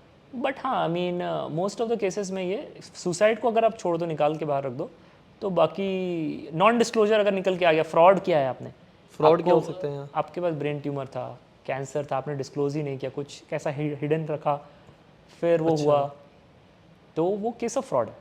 वो आप तो तभी वो बैंक स्टेटमेंट लेते हैं ना आपके, बैंक स्टेटमेंट 6 महीने का दिखाओ, उसमें मेडिकल बिल्स अगर आप देख रहे हो वो मेडिकल फार्मेसी में पेमेंट हो रही है, हॉस्पिटल में पेमेंट हो रही है, तो वो क्वेश्चन रेज करेगा क्यों हो रही है पेमेंट। वहाँ पे भी आप एक बार नहीं करोगे तो फिर वो ट्राई करेंगे आपके डेटा लेने का, इन्वेस्टिगेट करने का, क्या और जगह पे टीम जाएगी, पता करने के लिए कोशिश करेगी कि क्या। Investigation is rigorous. ओके, तो वो थोड़ा सा because that person is no more, right. तो हु इज़ द डिपेंडेंट और the nominee will face that brunt. उनको थोड़ा सा प्रॉब्लम होगा क्योंकि क्वेश्चंस काफ़ी हार्श होते हैं। बट हाँ, मोटा मोटा आप देखोगे तो ये ऐसे वर्क करता है। मतलब इसका कितना सिंपल है कि अगर आप आज 25 या 30 साल से नीचे हो तो प्लीज़ जाके टर्म इंश्योरेंस ले लो, और पूरे लाइफ टाइम, क्योंकि देखो आगे जाके मेडिकल बिल्स भी आएंगे, खुद कॉम्प्लिकेशन आएंगी, शरीर भी 10 चीज़ों में फंसेगा, प्रीमियम ज़्यादा होगा, मिलेगा नहीं मिलेगा, कितने मल्टीपल का मिलेगा। और जो कुछ लोग खरीदते हैं उनके लिए फिर ऐसा होता है कि यार इतने कम लोगों ने खरीदा तो ये बहुत ही महंगा होगा, या इसका बेनिफिट क्या ही होगा कि ये लोग खरीद रहे हैं। तो पहले तो यही बता दो कि कितना महंगा होता है टर्म इंश्योरेंस, कि हर कोई अफोर्ड कर सकता है नहीं कर सकता। तो आपको मैं एक डेटा देना चाहूँगा। अगर आपकी एज 25 ईयर्स है 2019 में, ओके, राइट, तो आपने अगर उस समय पे एक सर्टेन अमाउंट ऑफ कवर लिया होता, एक्स अमाउंट लेट्स से, उसकी प्राइस 19,000 आती साल की। 19,000, okay. Same policy, same age की प्रोफाइल, 25 साल की, अब बाय करोगे आप तो उसका 38,000 हो गया आपके पास। 38,000, 38, डबल से भी ज़्यादा हो गया। सेम प्रोफाइल, आप देखो कितना ज़्यादा इन्फ्लेशन के थ्रू ये महंगा हुआ है। हाँ। अगर आपने 2019 में सेम कवर लिया होता, 25 साल के हो, तो आपको 19,000 पड़ता, और अब 2024 में अगर आप 25 साल के हो, सेम कवर ले रहे हो, तो 38,000 पड़ेगा। एज बहुत मैटर करती है यहाँ। टर्म इंश्योरेंस में तो आप जितना जल्दी लो प्रीमियम उतना कम पड़ता है, और अब जैसे जैसे एज बढ़ेगा आपका प्रीमियम बढ़ेगा। तो टर्म इंश्योरेंस में तो, और हेल्थ इंश्योरेंस में भी, दोनों में ही आप, क्योंकि आप जितना जल्दी ले रहे हो, आपका यंग हो, फिट हो, आपको कम प्रीमियम पे आपको प्राइस मिल जाएगा। और टर्म में तो लॉक हो जाती है वो प्राइस, तो आपको पूरी ज़िंदगी भर कम ही पे करना है, क्योंकि आपने पहले ही लॉक कर ली, पहले ही ले ली। मतलब आई हर्ड कि शायद 800 रुपये महीने में आप 1 करोड़ तक का टर्म इंश्योरेंस ले सकते हो।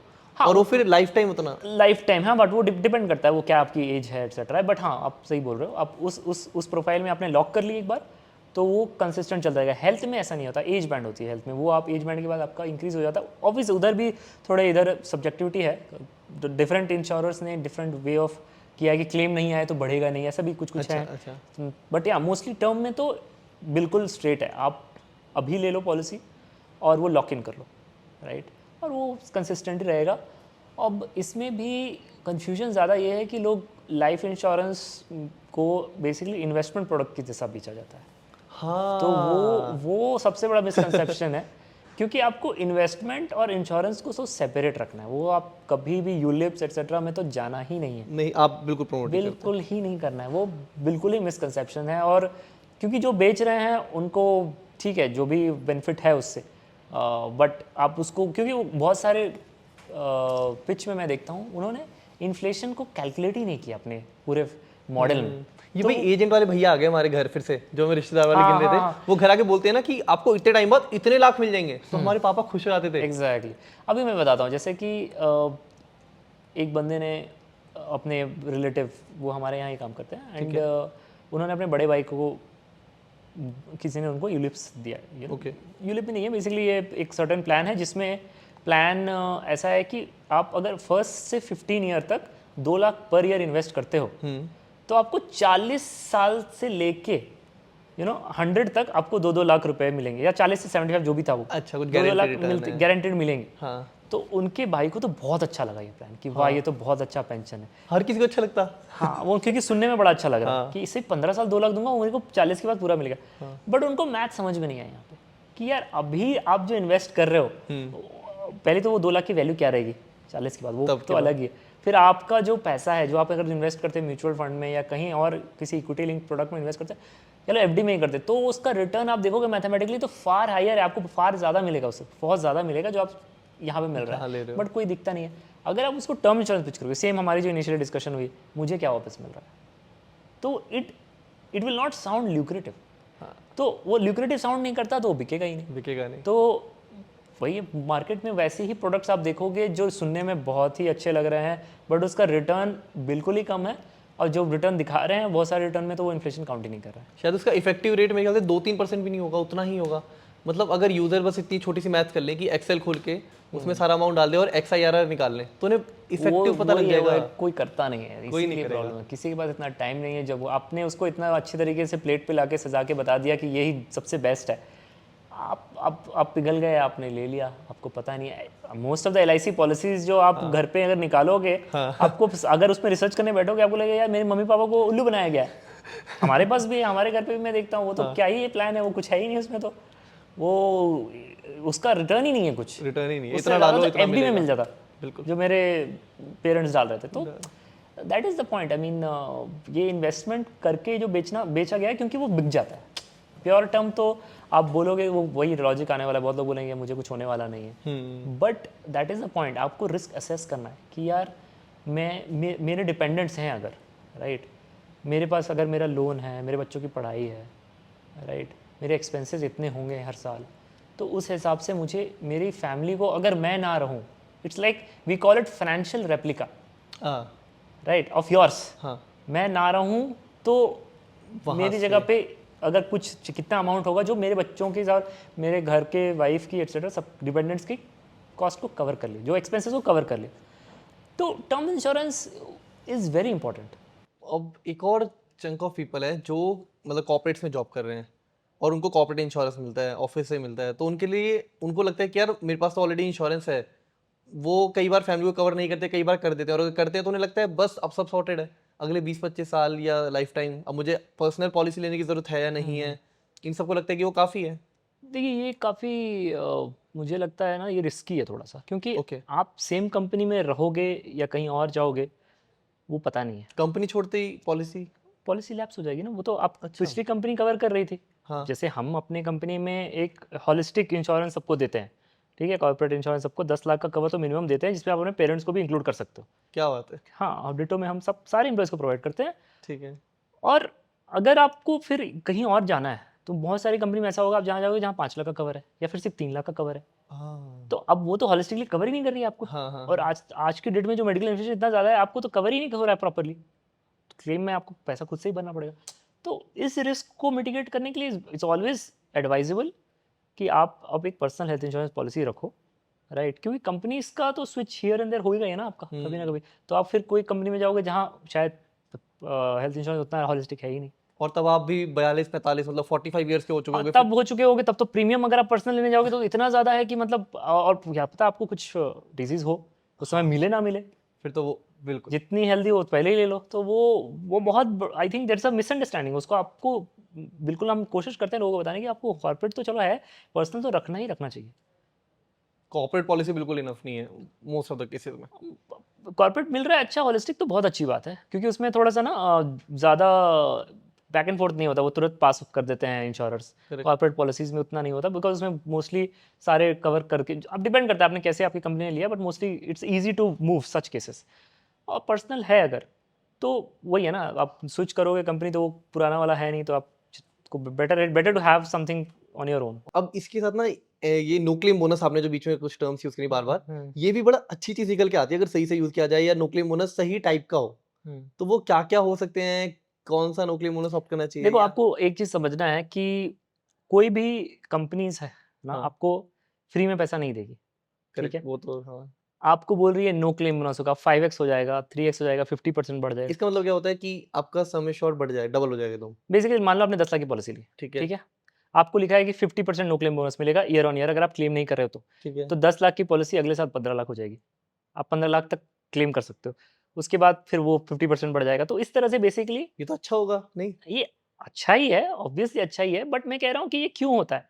हाँ, ठीक है। बेसिकली आप हेल्दी हो, ठीक है, और देखो हम जैसे सजेस्ट करते हैं कि 10 से 15 लाख की पॉलिसी सजेस्ट करते हैं, हेल्थ की बात कर रहा हूँ मैं। अच्छा, 10 से 15 लाख एनफ है। 99 90 97 99% केसेस कवर हो जाते हैं इतने बेस्ट से अमाउंट बेस्ट में। हॉस्पिटल में। हाँ, ठीक है। कवर हो जाते हैं मोस्टली, अनलेस इक्का-दुक्का। देखो ये कवर अमाउंट का क्या है कि आपको आपको कवर देखना है कि आप किसमें हैप्पी हो, 99% में या 100% में। हम्म, अब जैसे हम एक एडवाइज़र हमारे थे, वो उसने मुझे एक बहुत अच्छी बात बताई कि मैं कस्टमर को ही डिसाइड करने देता हूँ, आप भी थोड़ा सोचो रिस्क कैसे आपको असेस करना है। अच्छा, मैं तो 10-15 लाख सजेस्ट करता हूँ, बट उस कस्टमर ने 50 लाख की पॉलिसी ली। भी नहीं मुझे तो 50 की चाहिए, हाँ मुझे 10-15 नहीं, मुझे 50, मुझे फुल्ली माइंड मेंटल पीस है, उसने ले ली। तो एडवाइजर जिसको हमने ट्रेनिंग दी है कि 10 से 15 is a good amount, right, उसको लगा कि बेकार में आपने ज़्यादा पैसे दे दिए, बट कस्टमर वाज हैप्पी, उन्हें चला गया। नेक्स्ट ईयर हाँ उसकी क्लेम आई कैंसर की, कैंसर की क्लेम आई। हाँ और कैंसर में तो आपको ऑनगोइंग एक्सपेंस चलते ही रहेंगे which will go further, 30-40 lakh से भी जा सकता है, राइट। करेक्ट। उस दिन के बाद से उस एडवाइजर ने मुझे बोला कि मैंने ना अब ये ऐड कर दिया कि आप भी सोच लो अच्छा, कि मतलब कस्टमर का भी आप पॉइंट ऑफ आप खुद देख लो कि कितना आपको कवर करना है। हाँ, 99 तो हो जाएगा, क्या 1-2% और चाहिए तो आपको, अब उस हिसाब से तो ये बहुत अच्छा पॉइंट था एक्चुअली। अब देखो तो वो आपको देखना है कि मतलब यार मुझे फुल्ली सिक्योर रहना है, तो शायद ये अमाउंट वर्क ना करे किसी किसी केसेस में, किसी किसी ऐसी डिजीज में काम ना करे जहाँ खर्चा बहुत ज़्यादा हो सकता है। तो वही है 10 से 15 लाख इज़ बेयर मिनिमम। तो अगर आपने नो क्लेम बोनस लिया है तो अच्छा है, नो क्लेम बोनस आपकी पॉलिसी में है तो आपको 15, अगर डबल होता है तो 30 लाख हो जाएगा, हाँ। मेरी राइट। पॉलिसी तो ऐसा कुछ था, 7.5 लाख थी, फिर वो हाँ, 15 हो गई, अब वो 15 से 22.5 हो तो गई। आप मेंटली पीस में हो कि यार इतना उतने बड़ा अमाउंट का भी बिल आया तो मैं कवर कर कवर सकता कर हूँ। सकता हूँ। और ये मेरे केस में नहीं, मेरे तो मेरे मम्मी पापा की भी सेम था, मतलब उनकी भी अब 22.5 लाख की हो चुकी है और हमारा प्रीमियम सेम है, तो ये मुझे बड़ी प्यारी चीज लगी, ये हाँ, सबके लिए हो जाए तो देखो बढ़िया। बहुत सारे ऐसे फीचर्स हैं ना जिसमें वो features actually data data analytics से उन्होंने बनाया है। डेटा अच्छा। एनालिटिक्स में कि कितने परसेंट कस्टमर साल में 2 बार क्लेम करते हैं।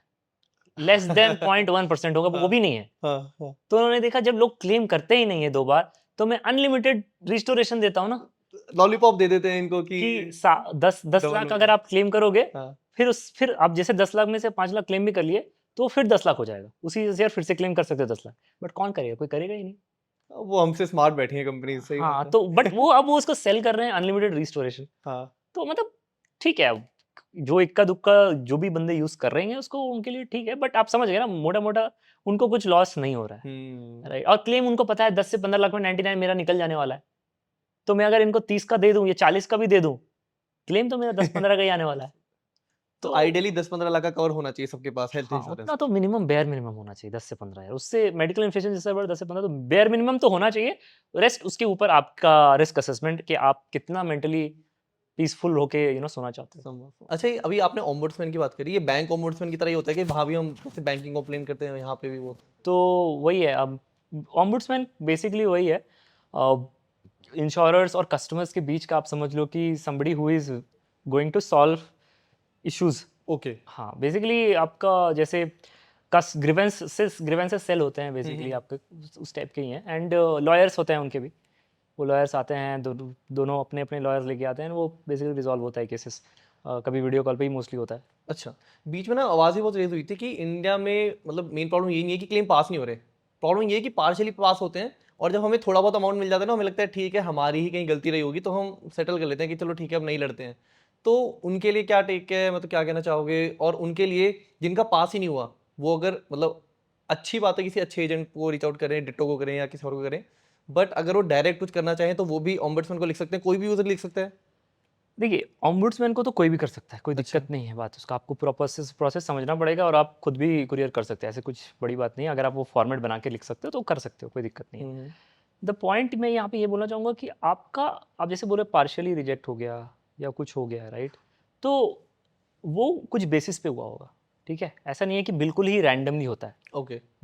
ये ऐसा गलत नहीं है कि ये इंश्योरेंस कंपनी प्ले करती हैं कि नहीं, यार नहीं, थोड़ा दे नहीं, देते हैं, नहीं, नहीं, नहीं, बेवकूफ़ नहीं, वो बनाएँगे। लॉजिकल होता है, ओके, बहुत कुछ लॉजिकल होता है। ओके। आपने अगर, अब देखिए कंज्यूमेबल्स होते हैं उसमें कुछ-कुछ, ग्लव्स और अच्छा। हाँ, कुछ-कुछ चीज़ें ऐसी होती हैं जो बेसिकली आपको, आप इंश्योरेंस लिया है उसमें कवर नहीं, अब तो खैर चेंज हो गया है, पहले एक राइडर लेना होता था, प्रोटेक्टर बेनिफिट, सेफगार्ड राइडर बोल के, तो आपकी वो बेसिकली 95% बिल आपका कवर है, 5% रह जाएगा, हुँ। ठीक है? क्योंकि उसमें वो ग्लव्स कवर नहीं करती और उसका रीज़न भी है कि बेसिकली इंश्योरेंस कंपनीज़ को लगता है कि you know there is some there is no rational to use how much.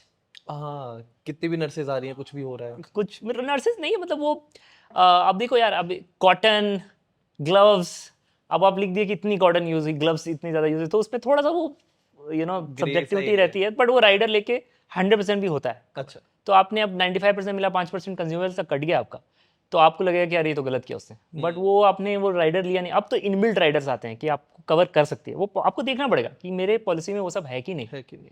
वो आपको पढ़ना पड़ेगा, समझना पड़ेगा, तभी होगा। अब कोपे जैसे है कि आपको 15%, 20%, 50% कोपे हैं, ठीक है, को पेमेंट। कोपे क्या होता है को basically? पेमेंट कोपे बेसिकली सुन के ना, कि अगर मैं क्लेम किया 1 लाख रुपए और मेरा अगर 50% को में तो 50,000 मुझे देना है, 50,000 इंश्योरेंस कंपनी को। बट इससे 12,000 का प्रीमियम 6,000 हो जाता है, तो बंदे खुश हो जाते हैं कि यार ये बढ़िया है, हाँ, सस्ते में मिल गया सेम प्रीमियम इंश्योरेंस। प्रीमियम कम हो जाता है, क्योंकि क्या है ना, प्रीमियम कम होने की वजह है, देखो इंश्योरेंस कंपनी का सबसे बड़ा प्रॉब्लम ये है कि वो फ्रॉड क्लेम नहीं देना चाहते हैं। अच्छा, और फ्रॉडस्टर मोस्टली क्या होते हैं, अब जैसे एक रिसेंट हमारी डिस्कशन हुई थी, हमने बात करी कि जनरली वो अर्ली इंडिविजुअल सिंगल प्लान है, सबसे सस्ती पॉलिसी है, ठीक है, सबसे कम प्रीमियम दिया और क्लेम 3 लाख 4 लाख का ले लिया, हाँ। सबसे कम प्रीमियम दिया, सबसे कम एज का है, हाँ। राइट, क्योंकि आपका सबसे कम एज रहेगा तो ही कम प्रीमियम देना है। और आपने पॉलिसी 5 लाख की ले ली, उससे मिनिमम जितना है, एंड देन उस पर उन्होंने जनरली नोटिस किया कि देयर इज अ ट्रेंड कि फ्रॉडस्टर वैसे ही यूज कर रहे हैं, कम पैसा देना है और रिटर्न सबसे ज्यादा है। तो अगर आप कोपे ले रहे हो दैट मीन्स आप विलिंग हो कि जो भी अमाउंट आएगा उसका बहुत बड़ा हिस्सा आपको पे करना है, ओके, तो चांसेस बहुत कम है कि कोई फ्रॉड करेगा को पेमेंट लेके। तो मतलब वो रैशनल है कम होने का। हम तो नहीं सजेस्ट करते कोपे लेना, बिकॉज यार आप जेन्युइन हो तो आप पूरा पैसा मिलना चाहिए ना आपको, आपको क्यों देना है जी, 15%, 20%, 50% में क्यों देना है? तो प्रेफरेबली ना हो कोपे वाला क्लॉज। और ये वही है, बहुत लोगों को पता ही नहीं है इस चीज़ के बारे में, क्योंकि दे डोंट नो कैसे वर्क करता है। बहुत लोगों को पता नहीं है कि वो it's a black box, completely black box है, कैसे ऑपरेट होता है क्लेम हमें भी नहीं पता था जब तक हमारे पास क्लेम आना नहीं शुरू हुए। हमने देखा कि अच्छा ये तो रिजेक्ट नहीं होना चाहिए, इसमें क्या दिक्कत आ रही है? ये आप बोल रहे हो कि this is admission to hospital was not permissible, was not required, तो आप ऐसा क्यों बोल रहे हो? हाँ। कि यार इस अब जैसे डेंगू का केस है, उसमें आप कह रहे हो कि ये डेंगू घर पे भी ठीक हो जाता था, हॉस्पिटल जाने की जरूरत ही नहीं थी। ये भी लिखती हैं कभी कभी पॉलिसीज। कभी कभी आपको फीडबैक आ जाएगा कि Okay. ऐसा है, तो अब उस केस में आपको दिखाना है कि इसका प्लेटलेट्स लेवल काफी ज्यादा गिर रहा है, इसीलिए डॉक्टर ने प्रिस्क्राइब किया है। एडमिट होने के लिए। हाँ, तो वो फाइट करनी पड़ेगी। अब वहाँ पे तो अब डेंगू तो एक टाइम पे इतने ज्यादा हो गए थे केसेस की पूरे हॉस्पिटल बेड भर गए थे बैंगलोर और अगेन दिल्ली में होना शुरू हो गया है, बहुत केसेस आ रहे हैं। एग्जैक्ट। तो अब सोचो आप इतने केसेस आ रहे, क्लेम्स कितना जा रहे होंगे इंश्योरेंस के पास? हाँ, तो उनके पास टाइम ही नहीं है इतना कुछ देखने का, तो यू नीड समबडी, कुछ तो चाहिए होगा ना। तो वही है, ये सब बैक एंड फोर्थ होता है, and somebody you need to guide थोड़ा बहुत वहाँ पे। खुद से आपको कर सकते हो तो वेल एंड गुड है। अब जैसे हम क्या करते हैं, अभी रिसेंट एक केस था, तो जो basically the person was having some disease, okay, and they have not, I mean it was after, जब वो डिजीज हुआ वो पॉलिसीज के बाद हुआ है वो चीज़, बट उन्होंने रिजेक्ट कर दिया कि ये तो नॉन डिस्क्लोजर था एटसेट्रा। और क्लाइंट जो था वो डिटो से लेने के बावजूद भी डिटो को रीच आउट किया ही नहीं। अच्छा, वो डायरेक्टली क्लेम किए इंश्योरर्स के साथ और रिजेक्ट हो गया तो चुपचाप रहे। और जब हमारी टीम, जो हम गो थ्रू करते हैं कि कौन से क्लेम्स डिनाई हुए, हम फिर अगर आप आओ हमारे पास नहीं भी आओगे तो भी हम रीच आउट करते हैं कि क्लेम आया है, आपको कुछ हेल्प चाहिए क्या? अच्छा, आपका डिनाई हो गया तो हाँ, आपका डिनाई हो गया नहीं, आप क्लेम जैसे ही हमारे लॉगिन में आएगा फिर भी हम जाते हैं। अच्छा, बट ये काफ़ी पहले था, उस समय हम टीम्स थोड़ा बना रहे थे, तो उस समय तो थोड़ा लेट हुआ इसमें। जब डिनाई हो गया, दिन हो गया, हम रीच आउट किए उनको कि यार ऐसा है। जब उन्होंने केस समझाया तो हमें बोला ऐसा तो नहीं होना चाहिए था। हाँ, तो इसको हमने फिर ग्रेवांस सेल को मेल किया इंश्योरर्स के, एंड इसको हम ऑम्बुड्समैन के पास ले गए। ओके, अब ऑम्बुड्समैन के केस में क्या करना पड़ता है आपको, एक फॉर्मेट, एक लेटर बनाना पड़ता है। तो वो बेसिकली एक पूरा लेटर लिखना पड़ता है आपको, वो हमने पूरा उसको फॉर्मेट किया, लेटर लिखा, और वो इंश्योरर्स के हार्ड कॉपी कुरियर करना पड़ता है ऑम्बुड्समैन के ऑफिस को। अच्छा, तो वो हमने फॉरवर्ड करने के बाद, पूरा केस करने के बाद 3 महीने के बाद नॉन रिफंडेबल को डिडक्ट करके 95% अमाउंट अप्रूव हो गया। अप्रूव 5 महीने के बाद वो अप्रूव हो गया वो क्लेम। वो तो उम्मीद छोड़ चुके वो होंगे। उन्होंने उनको तो करना ही था, वो तो हमने रीच आउट किया तो वो कह रहे हैं कि अच्छा ऐसा हो सकता है क्या? तो ऐसे सेवरल केसेस हमने देखे कि जहाँ पे due to misunderstanding, miscommunication, gaps हैं, लैप्सेस हैं। और ये वही है, बहुत लोगों को पता ही नहीं है इस चीज़ के बारे में, क्योंकि दे डोंट नो कैसे वर्क करता है। ओके, मतलब ऐसे केसेस से तो बहुत। हाँ, तो वो आपको सोचना समझना। अब प्रॉब्लम क्या है कि थोड़ा हम वहाँ उस टाइम पे ना समझ नहीं पाते चीज़ों को क्यों हुआ, और जल्दबाजी में, क्योंकि आजकल क्या हो गया है ना भानु, आपको समझना पड़ेगा कि ये ग्रॉसरी परचेज जैसा हो गया है। इंश्योरेंस खरीदना लोगों को ग्रॉसरी जैसा, अब सब कुछ 10 मिनट में आ रहा है जेप्टो पे, ब्लिंकिट पे। अब इंश्योरेंस ऐसी चीज़ नहीं है कि वो एकदम डू इट और योर ओन बोलते हैं, DIY जर्नी बोलते हैं यहाँ पे हम उसको। क्योंकि आपको, और हमारे में डिट्टो की वेबसाइट में तो आप खुद से खरीद ही नहीं सकते, हम अलाउ ही नहीं करते, क्योंकि मुझे पता है कुछ गलती भर देंगे लोग। अच्छा, आपको एडवाइजर का एक हेल्प लेना है कि आप क्या कर रहे हो, कैसे भर रहे हो, वरना कुछ ना कुछ मिस्टेक आप कर दोगे। तो वो हड़बड़ी में आपने भर दिया, कुछ बताया, कुछ आपको असेसमेंट किया नहीं सही से, तो दिक्कत आ सकती है बाद में। आप हमारे पास आओगे या किसी के पास भी जाओगे, एजेंट के पास जाओगे कि यार ये तो बताया नहीं ये, तो इसीलिए कोशिश वही रहती है कि it should not be purchase as grocery. हाँ 10 मिनट में ये सब जल्दी जल्दी क्लिक क्लिक क्लिक बटन, बाद में वो बोलेंगे कि ये इतना इतना कम्बरसम प्रोसेस है। हाँ, अब टर्म इंश्योरेंस आप लेने जाओ 15-20 दिन लग जाते हैं कभी कभी इशुएंस में, आपकी पॉलिसी मिलने में, और जब आपने लिया उससे ज़्यादा भी लग सकते हैं एनआरआई हैं तो प्रोसेसेस ऐसे हैं कि उसमें रिस्क असेस होता है, मेडिकल टेस्ट होगा, फिर अंडरराइटिंग देखेगा कि रिस्क क्या है, वो तो काफ़ी लंबा चलता है। ओके। तो वो ऐसा प्रोसेस फिलहाल तो नहीं हो सकता। सब्जेक्टिविटी है हियर एंड देयर कि कुछ प्रोसेस को कम सम शॉर्ट करके कर देते हैं, बट मुश्किल है फिलहाल के लिए। तो वो ग्रॉसरी परचेज जैसा तो नहीं हो सकता। वो सही क्वेश्चन पूछे जाने बहुत जरूरी है ना। हाँ, और लोगों को भी थोड़ा ये मिसअंडरस्टैंडिंग है ना कि सबसे ज़्यादा फीचर है, कम प्राइस है, हाँ, वो तो यही सबसे अच्छी पॉलिसी है। बट लोग ये सबसे बड़ा मिस कर रहे हैं कि अरे यार सब कुछ दे रहा है, पैसे भी कम है, तो कुछ तो मिसिंग है। लूपहोल है। हाँ, कुछ तो कैसे कर रहा है मैनेज, हाँ बाकी क्यों नहीं दे पा रहे हैं? हाँ सबसे पहला क्वेश्चन तो वही आना चाहिए, बाकी क्यों नहीं दे पा रहे हैं, राइट? क्योंकि पैसा तो क्लेम तो देना ही है। तो अब लोग ये नहीं समझ पाते कि क्लेम मिलेगा नहीं मिलेगा वो ज़्यादा इंपॉर्टेंट है, राइट? तो हम यहाँ वही एक्सप्लेन करने की कोशिश करते हैं, अब तो लोगों को कोशिश करते हैं कि क्लेम में कैसे हेल्प करते हैं। वो बहुत इंपॉर्टेंट पार्ट है। वो अगर इंपॉर्टेंट आपको मतलब eight the and claim is the product, वो मिलना फीचर्स का क्या करोगे आप अगर क्लेम मिला ही नहीं तो? क्लेम नहीं। 5x 10x, मेरा तो 1 करोड़ हो गया, हाँ, मेरा तो हाँ, हाँ। 50 लाख का 1 करोड़ हो गया, अब क्या करोगे? उसका मिला ही नहीं क्लेम आपको, तो वो रियलाइजेशन नहीं होती। अब इंश्योरेंस ऐसा प्रोडक्ट है जिसका एक्चुअल बेनिफिट आपको तभी समझ में आएगा जब आप क्लेम करोगे। हाँ, एक्सपीरियंस एंड में एकदम then only you will experience. उससे पहले तो आप परचेस का एक्सपीरियंस किए, क्लेम मेन चीज का तो एक्सपीरियंस किया ही नहीं है। 3 साल पहले जो खरीदी वो सही थी भी नहीं, आज पता लगेगा। हाँ, आज पता लगेगा। तो वो चीज़ ना, वो सब थोड़ा थोड़ा ग्रे एरियाज, थोड़े प्रॉब्लम्स हैं जहाँ पे कंज्यूमर्स अंडरस्टैंड नहीं करते हैं। हमारे पास भी लोग आते हैं काफ़ी कि ये चीज़ आप इसको सजेस्ट कैसे कर रहे हो, इसको क्यों इस तरह से क्यों नहीं कर रहे हो। तो प्रॉब्लम है कि अंदर में प्रोसेसेस इतने ज़्यादा हैं, राइट? आपको वो देखना है कि यार कंज्यूमर को सबसे अच्छा एक्सपीरियंस मिलना चाहिए, कैसे मिलेगा? पवन, मतलब ठीक है, हम we are coming towards end, और जाते जाते कुछ आपको जानने की कोशिश कर रहे हैं। पवन कौन थे, कैसे, मतलब क्या जर्नी रही? आई एम अहमदाबाद, आपके ऊपर लोन था कि क्या था? लोन आपका कितना लोन था? 25 लैक्स टोटल लोन था उस टाइम पे मेरे आई एम पास। अहमदाबाद में 25 लाख का लोन लेके आपने एडमिशन लिया, मतलब आपने कोर्स किया और फिर आपने प्लेसमेंट नहीं ली। हाँ, प्लेसमेंट ये डेयरिंग, मतलब कहाँ थे आप, लोन क्या सोच लोन रहे थे? हमारा एक्चुअली पहले का भी कुछ था इंजीनियरिंग का, तो दोनों अच्छा, मिला वो भी के मतलब प्रेशर जितना हो सकता था मैक्सिमम था। हाँ, वो दोनों लोन मिला के 25 लैक्स का 24-25 लैक्स का लोन था हमारा मेरे पास। बट या आई मीन जैसा मैंने बोला कि मतलब इंटरेस्ट मुझे था थोड़ा ज़्यादा कुछ नया करने का, तो मुझे ये उतना ज़्यादा प्रॉब्लमेटिक स्टेप तो नहीं लगा, क्योंकि वहाँ पे एक स्कॉलरशिप थी हमारे यहाँ कि अगर हाँ। आपको स्टार्टअप करना है तो आप आई एम मैवरिक की एक स्कॉलरशिप ले सकते हो, जिसमें बेसिकली आपको 40,000 पर मंथ स्टाइपेंड मिलता है फॉर अच्छा, 2 इयर्स। वो I am Ahmedabad. I am Ahmedabad देती है। ओके। तो मुझे लगा हाँ बेसिक एक्सपेंसेस तो एटलीस्ट कवर हो जाएंगे, लोन का देख लेंगे। बट जैसे पापा की बेल्ट याद नहीं आई।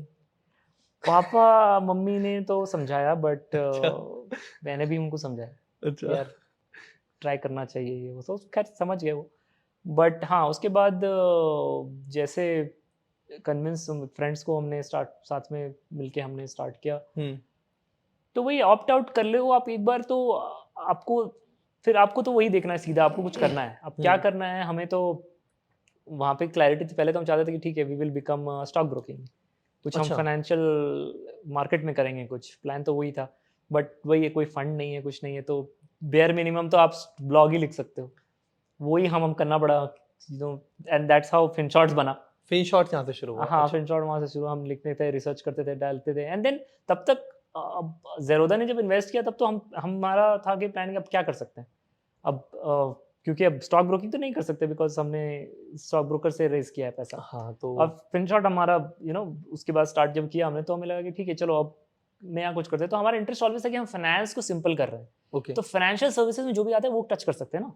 तो फाइनेंशियल प्लानर था, हाँ। तो वो हम सोचे कि फाइनेंशियल प्लानिंग करेंगे, इन्वेस्ट कैसे करना है, और उसमें एक पार्ट था आपका छोटा सा इंश्योरेंस का, क्योंकि that is also part of financial planning. अच्छा, पहले इंश्योरेंस उसका पार्ट था। हाँ, इंश्योरेंस उसका पार्ट था, वो समझ गया। डिट्टो ऐसे स्टार्ट करना कुछ था नहीं। एंड देन कोविड हुआ, फिर हमने देखा कि फ्रैंकलिन फंड था एक, वो बंद कर गया, एंड एटसेट्रा। हमें लगा कि यार ये जो प्रोडक्ट हम बना रहे हैं ये हम खुद नहीं लेंगे, अच्छा। और जो हम खुद नहीं ले रहे वो हम कैसे बेच सकते हैं? तो हमने उसको आइडिया को बंद किया एंड देन हम वी थॉट कि चलो फोकस अब इंश्योरेंस पे करते हैं, क्योंकि दोनों लाइसेंस के लिए हमने अप्लाई किया था, आरआईए और कॉर्पोरेट एजेंट लाइसेंस। ओके। तो कॉर्पोरेट एजेंट लाइसेंस आ गया जब तक, एंड तब तक हमने वेबसाइट बना के रिसर्च करके, क्योंकि हम ऑलरेडी सिंप्लीफाई कर रहे थे फाइनेंस को। पर डिट्टो ही क्यों, मतलब इंश्योरेंस ही क्यों? देखिए डिट्टो का था हमारा सीन यही कि जैसी policy we will buy and we will buy for our relatives, right, same to same we will suggest you, तो डिट्टो। अच्छा, ये ओके। हाँ, तो ये डिट्टो अपना वही हिंदी ऑथेंटिक वर्ड है। हिंदी ऑथेंटिक वर्ड है। हाँ, तो वो हमने लगा ठीक है, अच्छा नाम है, हमने रिसर्च किया और हमें पता नहीं था कि शायद, क्योंकि हमारे पास ऑडियंस तो कम्युनिटी तो अच्छी थी फिन शॉर्ट्स की, लोग पढ़ रहे हैं, और हम कभी नहीं चाहते थे ना कि ऐड चलाएं फिन शॉर्ट्स पे। इंश्योरेंस जैसी इतनी इंपॉर्टेंट चीज़ ना, इसको काफ़ी केयरफुली एडवाइस करके ही बेचनी चाहिए। और हम तो पहले ये कहते हैं लोग, हम तो कभी बोलते ही नहीं है कि सेल सेल बाय, कभी आप नहीं देखोगे कि हम ऐड डाल रहे हैं कि बाय पॉलिसी फ्रॉम डिट्टो, ऐसे नहीं। हम बात कर रहे हैं एडवाइस ले लो आप। वही हेल्प वाला आपका हाँ, मोटो आप है। एडवाइस ले लो, उसके बाद आप डिसाइड करो कहाँ से लेना है। हम तो बोलते भी नहीं कि आप हमसे ही लो, अगर आपको एडवाइस सही लगी, आपको डायरेक्टली लेना है डायरेक्टली लो, बट हमसे आप लोगे तो आपके बेनिफिट है कि हम क्लेम में, आपको सर्विस में सारा हेल्प करेंगे। हमने काफ़ी मेहनत की सर्विस बनाने के लिए कि सर्विसिंग अच्छी होनी चाहिए, कस्टमर Okay. एक्सपीरियंस अच्छा होना, कोशिश। अब स्टार्टअप है तो आप धीरे धीरे धीरे धीरे आप अपग्रेड करते ही जाते हो, करते ग्रो करते ही जाते हो, आप गलतियों से सीखते हो, कुछ मिस्टेक्स तो होंगे ही।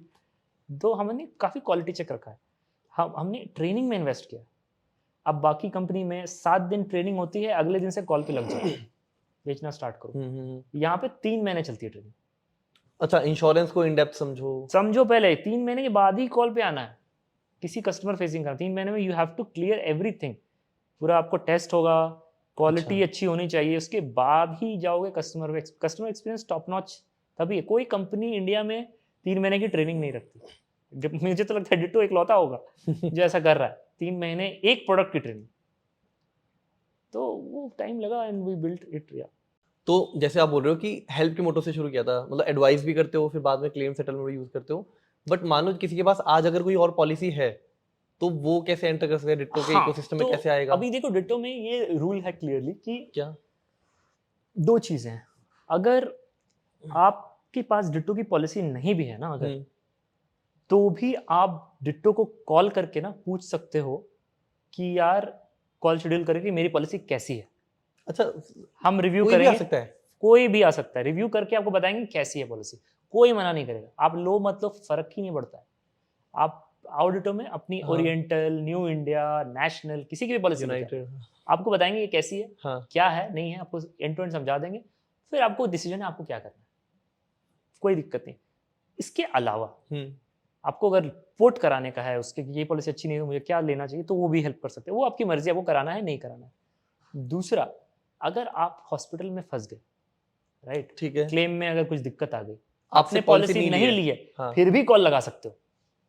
हम आपको बता देंगे कि क्या करना है। अब आप ऑब्वियसली आपने हमसे तो ली नहीं है, तो हम हाँ, ज्यादा हाँ। कुछ नहीं कर पाएंगे, बट आपको एटलीस्ट ये तो बता देंगे कि आप ऐसे करो, ये सही स्टेप है, ऐसा हाँ, चलेगा। थोड़ा तो एटलीस्ट गाइड कर सकते हैं आपको। तो ये कौन करता है फ्री में हेल्प? कोई नहीं करता है, डिट्टो करता है सर। मतलब एंड में हॉस्पिटल में क्लेम के टाइम अगर कोई फंसा हुआ है, तब भी वो ये कर सकता है। काफी लोग आते हैं, For a solution. काफी लोग कॉल लगाते हैं, हम उनको हेल्प करते हैं, बताते हैं कि आप एटलीस्ट ये कर सकते हो। अब ज्यादा टाइम तो मतलब हमारे पास है ही नहीं ना, तो हमारा वो इंश्योर बताएगा हमें कि आप तो हो ही नहीं इंटरमीडिएट, आप क्यों बता रहे हो, आप क्यों पूछ रहे हो इसके बारे में। जी। तो हमारे पास जो एक्सेस है आपकी, हम बस बेसिकली हेल्प गाइड कर देंगे कि आप देखो, आप ऐसे ऐसे नेविगेट कर सकते हो, आप इस इंश्योरेंस को बोलो, आप इसको अपने इंटरमीडिएट को बोलो कि मुझे ये करना है, ऐसे करना है। फिर वही तो, नहीं तो ऑम्बुड्समैन और उसका फाइनल वो गाइड कर देते हैं कि आप ऐसे ऐसे कर सकते हो। तो सब कुछ हेल्प है। ठीक है, लेट्स वाइंड इट अप, और जाने से पहले कुछ रैपिड फायर ऐसा शगुन कर लेते हैं। तो कुछ ऐसी क्वेश्चन है मेरे ऑडियंसेस के, और जो होते हैं अक्सर माइंड में, कि इसी स्टार्ट कर लेता हूँ कि आपका इंस्पिरेशन कौन है एंटरप्रेन्योरशिप वर्ल्ड में, या फिर कोई भी जिसे आप देखते हो एज इंस्पिरेशन, क्या ये आइडियल है? काफ़ी लोग को मैं फॉलो करता हूँ ऐसे तो, right from Charlie Munger, Sam Altman, Elon Musk. Okay. there are a bunch of Indian entrepreneurs also, like Dhirubhai Ambani, Mukesh Ambani, etc. तो सीखने के लिए तो काफ़ी इन सबको मैं फॉलो करता हूँ एटलीस्ट। रिसेंटली ऑफ लेटली काफ़ी ज़्यादा I have been I was always reading Y Combinator. अच्छा। हाँ, वाई कॉम्बिनेटर की ब्लॉग्स एटसेट्रा जो पॉल ग्राहम और सैम अल्टमैन के थे, तो वो मैं काफ़ी दिनों से, इनफैक्ट वो फॉलो करके काफ़ी हेल्प हुआ बिल्ड करने वहाँ आउटपुट क्या है, लाइक मतलब कोई देखना चाहे तो क्या मिलेगा वहाँ? में। बेसिकली देखो, आपको आपको फ्रेमवर्क मिलेंगे छोटे छोटे, कैसे सोचना चाहिए जब आप स्टार्ट करें। फॉर एग्जांपल जैसे मुझे सबसे बड़ा इंसाइट मिला था कि आप हम ना मिलियंस में सोचने लगते हैं कि 1 मिलियन यूज़र चाहिए, हाँ, हाँ। 1 मिलियन फॉलोअर, ऐसा कुछ सोचने लगते हैं। But actually the point is first to work and build something जो आपको इनिशियल 100 यूजर्स आपको लाइक नहीं लव करे। लाइक नहीं, लव करें। लव करे आपके प्रोडक्ट को, लव करे उस प्रोडक्ट को, 100 लोग लव करें, and then they love it so much कि वो अपने दोस्तों को बताएं जाके सबको। तो build something, take time, build something that 100 people love, not like, just like. Okay. तो these are the small small insight जो मुझे काफ़ी टचिंग लगे। तो वो पॉल ग्राहम के वो ब्लॉग्स तो काफ़ी काफ़ी इंटरेस्टिंग थे, तो वो सबको फॉलो करता हूँ। कमिंग जैसे IIM अहमदाबाद से आप ग्रेजुएट हो, है ना? तो वहाँ की कोई लर्निंग, मतलब आपने बिल्कुल अलग पाथ चुना, अलग अनकन्वेंशनल सा चुना, बट उस IIM अहमदाबाद ने क्या सिखाया? मतलब आप क्या कहते हो कि एक MBA कॉलेज से बंदा क्या सीखता है? वो करिकुलम होता है, माहौल होता है, एनवायरनमेंट होता है, क्या होता है? यार मुझे तो लगता है कि आप बहुत लोगों को मिसकंसेप्शन हो जाता है कि IIM से पास आउट किया, IIM से तो इसलिए इन्होंने ये कर लिया, इनको ये फंडिंग मिल गई होगी, ये वो, बट ऐसा बिल्कुल नहीं है। ओके।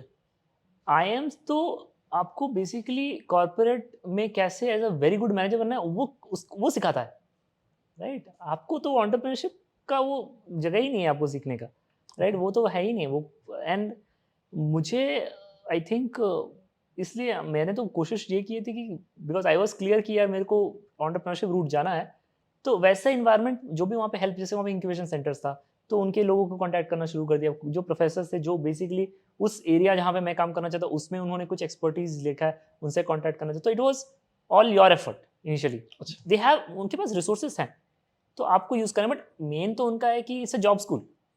आपने एंटर किया, आपको पहले दिन से ही CV बनाना है, समर इंटर्नशिप लेनी है, टाइम ही नहीं मिलेगा कुछ सोचने का, फिर PPO आ जाएगा, उसके बाद फिर आपको लगेगा ठीक है यार क्यों करना है एटसेट्रा। तो it's basically a place where obviously you go to get a good job, I feel. और वहाँ पे पूरा 95%, 99%, 95-99% आपको वैसा ही एटमॉस्फेयर मिलेगा where it's all about job. Job के लिए ही लोग जा रहे हैं, एंड फेयर इनफ, क्योंकि वहाँ पे तो वो college he, it's a Indian institute of management जो बेसिकली आपको मैनेज, गुड मैनेजर कैसे बन सकते हैं, एक्सेप्शनल मैनेजर कैसे बन सकते हैं, तो सारा कुछ डिजाइन वैसा ही है। नेक्स्ट इज कि अभी आप किन किन चीज़ों को अपने एज अ एसेट्स काउंट करते हो? लाइक हेल्थ और टर्म इंश्योरेंस तो आई गेस आपके पास भी होंगे ही, और क्या क्या इन्वेस्टमेंट्स वगैरह?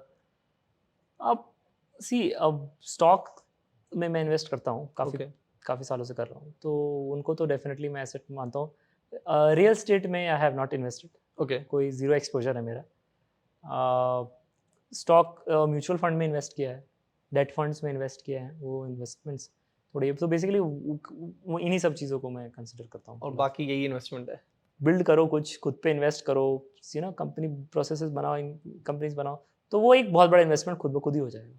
अच्छा, आप झारखंड से आते राइट? हाँ, झारखंड से। वहाँ का कुछ खाना पसंद क्या है? क्या वहाँ के ऑथेंटिक, जो नहीं पता होगा शायद हम लोगों को, जो आपको पसंद हो? इडली, सॉरी, लिट्टी लिट्टी चोखा तो ओके।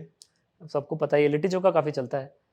और कचौड़ी आप लोग ने सुना है सब कचौड़ी, बट उधर की कचौड़ी थोड़ी अलग होती है। झारखंड की कचौड़ी? हाँ, कचौड़ी सब्जी आप बोलोगे तो वहाँ पे वो चने के साथ आलू डाल के, और एक मैदे की डिफरेंट कचौड़ी होती है। कचौड़ी जनरल बोलोगे तो वो थोड़े फूले फूले सत्तू डाल के कचौड़ी एक अलग सा देते हैं। अच्छा। हाँ, वो वहाँ की कचौड़ी थोड़ी सी डिफरेंट टाइप की, वाइटिश टाइप की होती है, वो मिस करता हूँ मैं, यहाँ कहीं नहीं मिलता। यहाँ नहीं मिलता? हाँ, डोसा भी उधर का डिफरेंट है।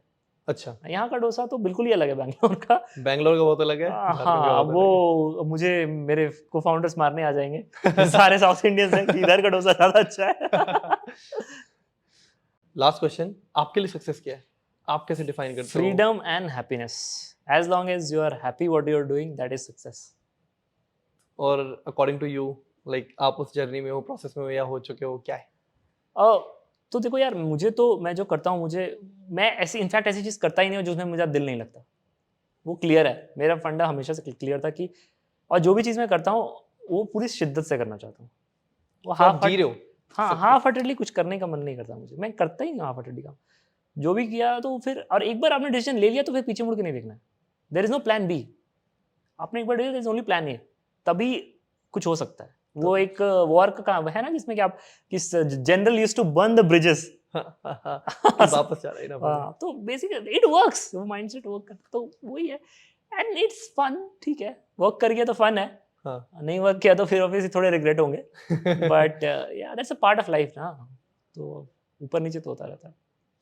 काफी काफी मजा आया पवन, थैंक यू, सेम काफी यार, ज्यादा अच्छा लगा। आपको कैसा लगा? बहुत बहुत बहुत इंसाइट। अच्छा, मेरे कुछ ऐसे एक मतलब मैं रिक्वेस्ट करना चाहूंगा, हमारे व्यूअर्स ना काफी ऐसे डाउट्स, क्वेरी, सजेशन, फीडबैक के साथ आते हैं कमेंट्स में, तो मैं आपको थोड़ा समय लूंगा। अगर मैं उनका आंसर कर पाया तो बहुत बढ़िया, वरना Sure. आपसे पूछ के मैं श्योर रिप्लाई करना चाहूंगा। Sure. Thank you for coming, बतलाइए। आशा करते हैं आपको पसंद आया होगा इंश्योरेंस, अपनी पॉलिसी या इस पॉडकास्ट से रिलेटेड कोई भी क्वेरी, फीडबैक या क्वेश्चन हो तो कमेंट्स में जरूर लिखेगा। मैं खुद पवन ने टीम से कह के रिप्लाई कराऊंगा, पर पहले इस चैनल को सब्सक्राइब कर लीजिए और हाँ, हमारे चैनल की बाकी वीडियोस भी तो देखते जाइए।